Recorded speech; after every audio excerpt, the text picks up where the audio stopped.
മരിച്ചത് ഞാനല്ല, നീയാണ് മുസ്ലിമേ. ഫാസിസ തടവറയിൽ അടിമയായി നിൽപ്പോ നീ എന്ന് തീരും ഈ കണ്ണുനീരിൻ മോചനം നേടുകില്ലേ? ഫലസ്തീൻ ചിരിയെന്നത് കാണാക്കിനാവല്ല, അറബിപ്പം വിളയുന്ന കാലം വരുന്നുണ്ട്. തഖ്വ കൊണ്ട് നേടിടുവേ ഫാസിസം കരയുമെന്ന്.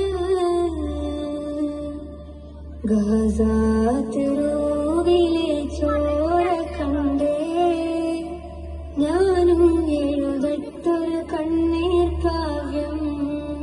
പിഞ്ചോമന മക്കളെ ചോരക്കായി